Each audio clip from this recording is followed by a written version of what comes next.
Good morning, students. Today I will teach you Geography chapter Atmosphere.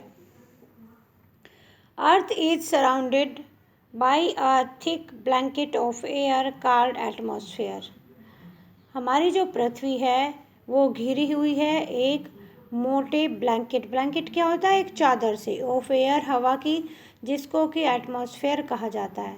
यानी कि हमारी पृथ्वी मोटी चादर से जो हवा की घिरी हुई है उसको एटमॉस्फेयर कहा जाता है। The earth gravitational pull hold the atmosphere close to it. और पृथ्वी की जो गुरुत्वाकर्षण शक्ति है वो इसको अपनी ओर, एटमॉस्फेयर को अपनी ओर खींचती है। यानी कि जो गैसेस का जो ब्लैंकेट है उसको अपनी ओर खींचती है, अपने पास किया हुआ है।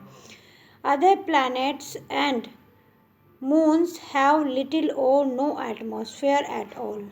जो अन्य प्लैनेट हैं, ग्रह हैं, और मून जो है, चांद जो है, वहाँ पर बहुत ही कम या एटमॉस्फेयर नहीं है। Earth atmosphere provides the gases that are necessary for our survival and also protect us from the harmful rays of the sun. पृथ्वी का जो एटमॉस्फेयर है उसमें वो प्रोवाइड कराता है गैसेस को, गैसेस दैट आर नेसेसरी, जो गैस हमारे लिए बहुत ज़्यादा ज़रूरी हैं। किस चीज़ के लिए? सर्वाइवल के लिए। जो हमारे जीवित रहने के लिए गैसेस बहुत ज़्यादा ज़रूरी हैं। पृथ्वी का वातावरण हमारे पास उसको जो है वायुमंडल उसको प्रोवाइड कराता है। एंड आल्सो प्रोटेक्ट अस, और ये हमें सूरज की हार्मफुल किरणों से भी प्रोटेक्ट करता है। It also regulates the temperature for our comfort.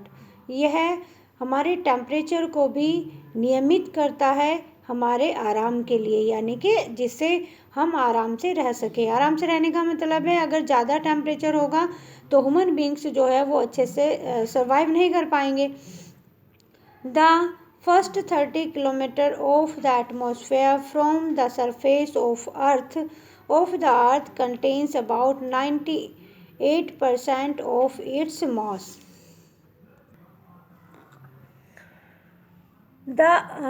जो पृथ्वी के सतह से जो 30 किलोमीटर तक जो एटमॉस्फेयर है, जो वायुमंडल है, वो पृथ्वी के 98 मास के क्या है? बराबर है। एज द एल्टीट्यूड इंक्रीज, जैसे ही एल्टीट्यूड जो है इंक्रीज होता है, बढ़ता है, जैसे ही ऊंचाई बढ़ती जाती है, द एटमॉस्फेरिक प्रेशर डिक्रीज, और जो एटमॉस्फेरिक प्रेशर होता है, वायुमंडल का जो दबाव होता है, वो घटता जाता है। एज वी एंटर स्पेस, जैसे ही हम एंटर करते हैं स्पेस में, अंतरिक्ष में, we will find the absence of an atmosphere, तो वहाँ पर एटमॉस्फेयर उपस्थित नहीं होता है, अनुपस्थित होता है। Composition of atmosphere: a mixture of colorless, tasteless and odorless gases form the atmosphere. Atmosphere क्या है? A mixture of colorless यानी कि जिसमें कलर नहीं है, टेस्टलेस, इन गैसों में टेस्ट भी नहीं है, और ऑडियोलेस, ना ही इसमें कोई स्मेल है। ठीक है, तो इन गैसों का, कलरलेस, टेस्टलेस और ऑडियोलेस गैसेस का जो मिश्रण है उससे ही एटमॉस्फेयर बनता है। नाइट्रोजन अबाउट 78%, हमारे एटमॉस्फेयर में 78% क्या है? नाइट्रोजन है। और जो ऑक्सीजन है वो लगभग जो है 21% है। और main gases present in it, are the main gases present in it, जिसमें मेन गैस जो है प्रेजेंट है। Carbon dioxide and other gases like argon, ozone, hydrogen and helium are found in the terrace in the atmosphere along with the water vapor and dust particles. जो carbon dioxide है और other जो gases है जैसे कि organ, ozone, hydrogen, helium, ये जो है वातावरण के, वायुमंडल के वो टेरेस पर यानी कि सबसे ऊपर पाई जाती हैं, along with the water vapour, और वहीं पर वाटर वेपोर भी पाया जाता है। यानी कि क्या पाया जाता है? पानी का जो संघनित रूप होता है वो भी पाया जाता है, एंड डस्ट पार्टिकल भी होते हैं। यहाँ पर ये आपका फिगर है, इसमें दिखा रखा है कि आपका 78% कौन सा है? आपका नाइट्रोजन है और 21 आपका क्या हो गया, 21 आपका ऑक्सीजन है और बाकी जो % है वो आपका कितना है अदर गैसेस, केवल जो है 1% है।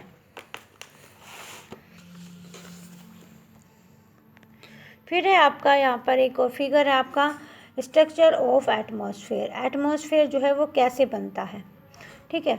जो पृथ्वी से ऊपर का जो पार्ट है 10 किलोमीटर तक का, ये आपका इसमें आपका क्या आता है, माउंटेन्स है। माउंटेन्स से ऊपर का यानी कि जो पार्ट है वो उसमें क्या होता है, जेट प्लेन्स उड़ सकते हैं, है ना, हाईएस्ट माउंटेन होते हैं, क्लाउड्स होते हैं, वेदर भी वहीं पर जो है होता है, ठीक है।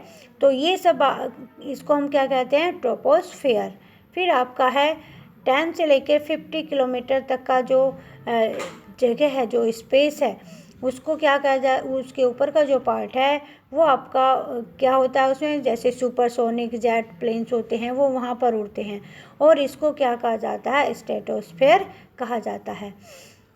और यहीं पर आपकी ओजोन लेयर भी पाई जाती है। फिर है आपका मेसोस्फेयर, जिसमें आपके वेदर बलून जो है वो जाते हैं। उसके बाद आपका है थर्मोस्फेयर, जिसमें आपके मेट्रोइड्स होते हैं और सैटेलाइट जहाँ पर निश्चित होते हैं, सैटेलाइट मतलब स्थित होते हैं, कर दिए जाते हैं। फिर है आपका उससे ऊपर का जो पार्ट है वहाँ पर आपके जिसको कि एक्सोस्फेयर कहते हैं, वो आपका उसमें क्या होता है, आपके रॉकेट्स वगैरह होते हैं। तो ये आपका जो स्ट्रक्चर है ये एटमॉस्फेयर का है। इम्पोर्टेंस ऑफ एटमॉस्फेरिक गैसेस, क्या इनका महत्व क्या है। Nitrogen is the most widely prevalent gas in the atmosphere and is needed by plants for growth. Nitrogen जो है वो सबसे महत्वपूर्ण गैस है इसमें वातावरण की, वायुमंडल की, और जो कि प्लांट्स को ग्रोथ के लिए ज़रूरत होती है जिसकी। Oxygen is essential for the survival of all living creatures. ये आपको पता ही है कि ऑक्सीजन जो है वो सभी जीवित प्राणियों के लिए, जीवन के लिए बहुत ज़्यादा ज़रूरी होती है। Humans and animals breathe in oxygen and plants give it out during photosynthesis. Humans और एनिमल्स जो है वो क्या करते हैं, ब्रीथ करते हैं और क्या करते हैं, ऑक्सीजन लेते हैं, और plants give out during photosynthesis, और प्लांट्स जो है वो क्या देते हैं, फोटोसिंथेसिस के दौरान इसको देते हैं। प्लांट्स का आपको पता ही है बच्चों कि प्लांट जो है वो कार्बन डाइऑक्साइड लेते हैं और ह्यूमन बींग्स जो है वो ऑक्सीजन लेता है, तो दोनों में जो है एक बैलेंस होता है। Carbon dioxide is important because it absorbs the heat given out from the surface of the earth and keep it warm. Carbon dioxide जो है बहुत ज़्यादा महत्वपूर्ण है, क्योंकि ये क्या करता है, ये हीट को अब्जॉर्ब करता है, सोखता है।